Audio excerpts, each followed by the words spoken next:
Hi, Chula here.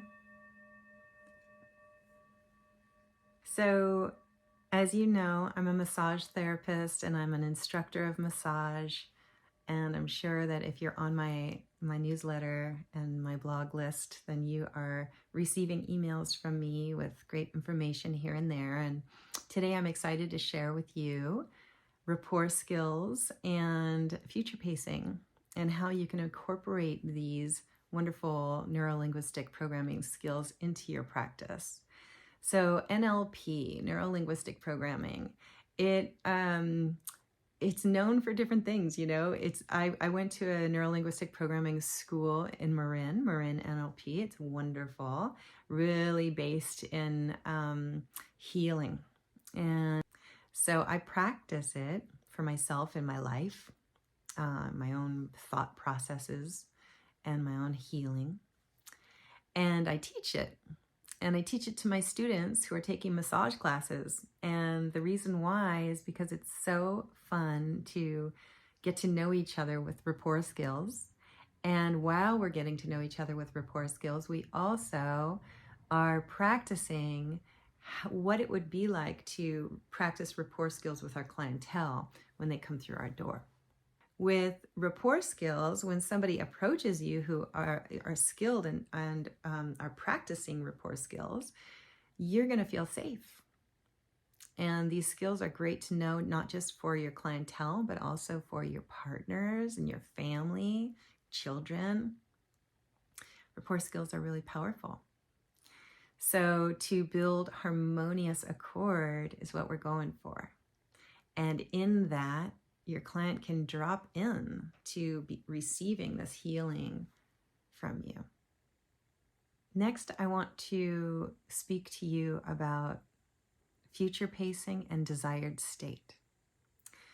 So, in neurolinguistic programming, we also learn all about creating a desired state. So when we create a desired state, like in a session, in an NLP session, I go really deep with it. There's all kinds of layers that you can do. But with my clientele, when they come in and we're doing an intake process, and I have used my rapport skills already in the intake process by mirroring their tone and their volume and maybe some of their hand gestures even.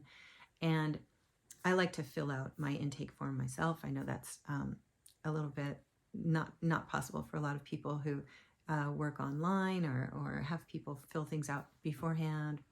But I like to take that time because when I do that during intake, I'm actually receiving a lot of different feedback and information from my client of what their state is, where they're at, what's going on in their life, and in their internal experience of life. And then that way I take that time also to drop in, to build trust through my rapport skills. And then at the end, I ask them, so what would you like from this massage? And they're like, to relax. And I'm like, awesome, great. And if you were to relax more specifically, like what lets you know that you're relaxed? What in your body lets you know that you're relaxed? Well, my neck wouldn't be hurting. I'd be able to turn it more. Or often they'll say, well, I wouldn't have this pain in my neck. And if they say I wouldn't have pain in my neck, I usually like to say, okay, well, if you didn't have the pain, what might be there? We humans really love to latch on to that which we don't want. So we don't want the pain in the neck. We don't want the stress in our lives. But what do we want? So I invite my client at that time to state what they want.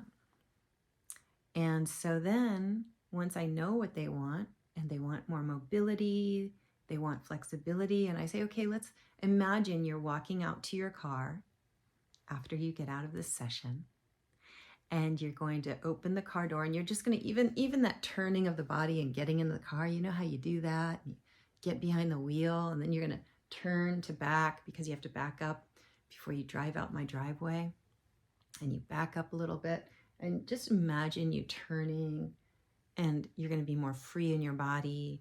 You're not going to have that pain. You're going to be more relaxed. And if you had that, what might having that do for the rest of your Sunday afternoon? And then they say, well, I'm going to be able to get a lot more done sometimes, because humans, we're always doing. And so I'll be able to say, oh, great. So you'll have more capacity to get more done. And they'll be like, yes. And if you got more done, what might having that do for you? Well, I'd be way less stressed. And because I have so much on my plate, so I'll just be more present for my family and less stressed towards them. And I'll say, okay, and how about if you were less stressed and more present for your family, what might having that do for you? Let's just imagine you waking up tomorrow morning even. You're more relaxed in your body, you're less stressed, you're more present. What might having all of that do for you? And they might say, I'll just be at peace. And I usually love to stop the process there and say, okay, let's sign for peace. But wherever you stop the process of future pacing and realizing that when you are future pacing them, they're fully embodying. You can even like say, okay, put your feet in her feet and your hands in her hands and move through the world in this body that just got this great bodywork. What would you like through that? So you can get really deep with it, but I like to keep it just kind of brief. I've got a lot of clients every day, and unless they come in for a 2-hour somatic session, I'm usually keeping it pretty brief. But I do weave it in because it's powerful. Stepping into one's desired state, and try it for yourself too. Start asking yourself, what do you want? And then imagine yourself in that version of yourself in your desired state out there in the world, moving through life in the way that you want for yourself. And just feel what that feels like in your body. And when you get that full kinesthetic yes, it's, that kinesthetic, the full kinesthetic yes is what we refer to as just like you get the rosy cheeks, you feel the blood rushing through your body, you just feel good, right? And that's powerful. The desired state and future pacing will take your sessions from good to great, from great to exquisite. And definitely you'll be earning those 5 stars that you deserve. And you're doing great work in the world, and I hope this helps serve you further. All right, enjoy the video. The first thing that we're going to go over is intake. And in the intake, I'm going to be looking at the body, of course, and assessment, and how she's holding herself, listening for where she's having her aches and pains and what she wants for herself. And we're going to take that into something in NLP we call neuro-linguistic programming. We call this future pacing, and I'm going to have her future pace herself into what she wants. And then I'm going to ask her again, if having that, what will having that do for you? What will having that do for you? And what this does is it really starts the healing process on a deeper level, where you're taking your client and you're helping them to imagine themselves in this body that's been through this beautiful session, and where that's going to take them. The next thing that is important to look for in the intake is watch for my MTV skills. So in the book, you'll see the MTV skills: mirror, tone, and volume. And I'm not going to be mimicking her, but I will be mirroring some of her gestures. The same thing with tone and the same thing with volume. If your client comes in and they're feeling overwhelmed and their voice is slow and deep, and you act really bubbly, oh, it's so good to see you, you're immediately falling out of rapport with your client. So we want to stay in rapport and just watch these simple techniques in action when we do our intake with Colette. I'm going to go over establishing a desired state and future pacing. In the assessment, you're going to hear me ask Colette, what would you like from this session? Or what is your intention for your session today? And the reason why I ask that is because it sets her into her future pacing. It sets her into her desired state. And I can't be in rapport with my client unless I know what her desired state is. So having your client state their intention is very important. And then taking that a couple steps into the future is also very important. So you'll hear me asking her a couple of times, and in having that, what might having that do for you for the rest of the day? Okay. So we're going to go over intake, and we're going to go over rapport skills and future pacing. So here we go. So how many weeks are you? I am 18 weeks. Okay. And how is it going? Has everything been normal? I got past the first 3 months, and now I'm cruising. Got lots of energy, ready to go and get stuff done. Wonderful, wonderful. Okay. I just wanted to tune in with you on what your intentions are for your body work today. What would you like for yourself? If you were to wave a magic wand on yourself getting off of this table in an hour and a half, going back out into your Monday afternoon, what would you like for yourself? Deep relaxation. Okay. Getting out of the fight or flight brainwave and really sinking into that parasympathetic nervous system and just really surrendering to relaxing. Okay. That's a tough one for me. So. Okay, wonderful. So nice surrender and getting out of that flight or fight thing. Okay. Gotcha. Wonderful. And if you were in this beautiful state of relaxation and you took that out into the rest of your day, what might having that do for you? I know that I would be able to manage all of the multiple things that I have to do in a day or a week with a lot more patience and a lot more gentleness on myself. That's a big one. Mm-hmm. And just remaining in that state while all of these things are happening around me so that I can make good decisions and just really nurture myself as well. Okay. That's huge for me in my life right now.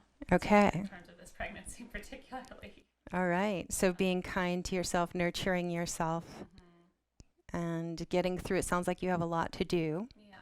Yeah. Finding those moments where I can slow down.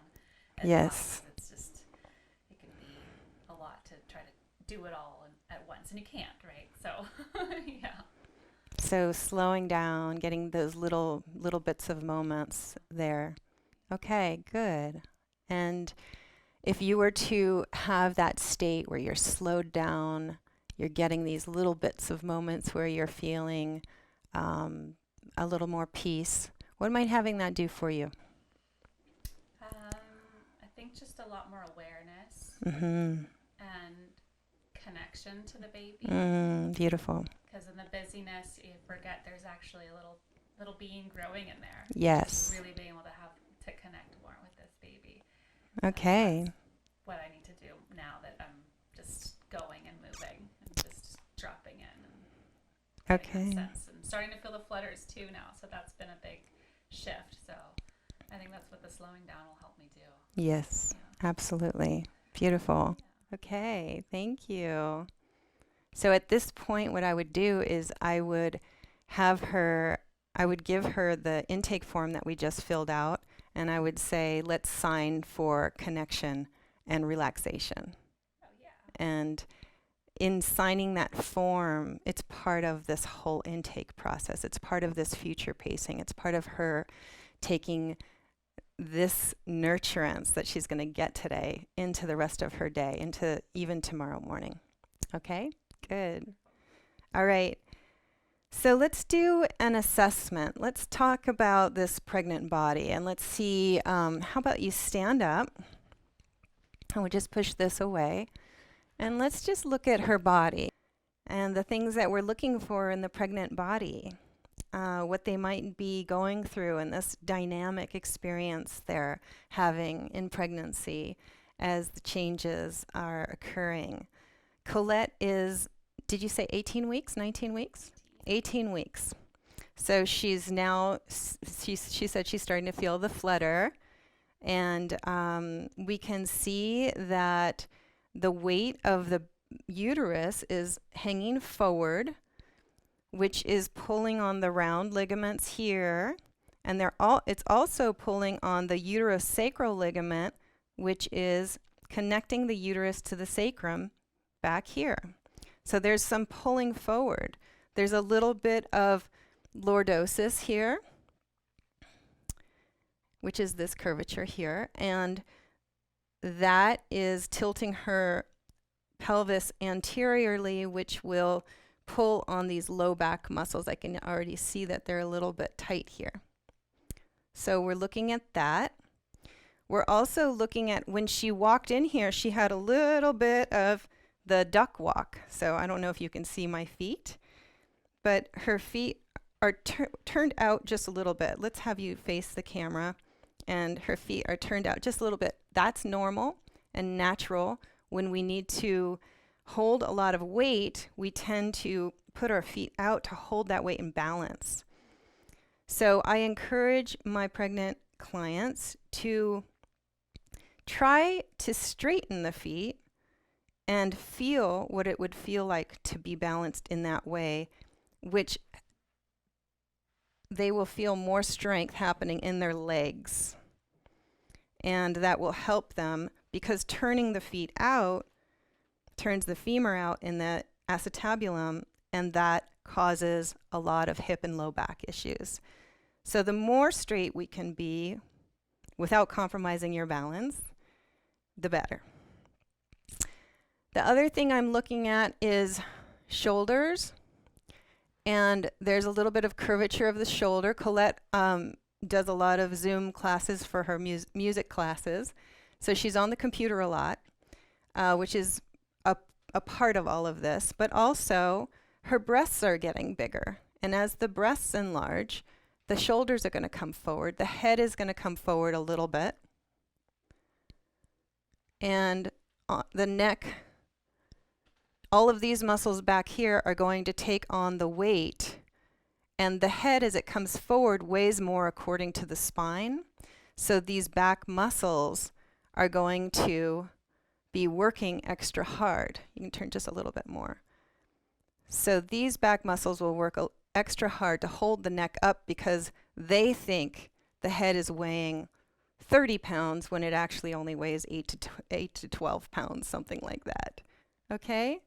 So what we want to do is we want to see that this fascia here coming forward is constricted and tight. And that's why you're going to see me working this whole area first when I go to work her neck. So the shoulders are rolling forward. The fascia is constricted in the front. So you're going to see me working this area first, because when the head is forward on its axis, the muscles back here and the neck think that the head weighs more than it does. And so what working this will do is it will open it up so that everything can fall back into an alignment. And these will be able to release. Okay. The other thing I want to look at is a lot of people come in with carpal tunnel. Carpal tunnel could be coming from up here, and it's this whole channel. So when I do the carpal tunnel, I'm also considering where her head is sitting on the axis when I do the carpal tunnel release. And then the other thing is the ribs. We're going to be working the ribs, because as you see, the baby is coming up higher up into the diaphragm. And it's blocking her breath, so her breath is shallow, and you're going to notice shallow and maybe faster breathing later on in pregnancy. The pregnant client comes in and really breathing deeply. And so this is going to affect the ribs, and people come in with rib pain. So we will be releasing this area when we're side lying. And I think that's pretty much it for assessment.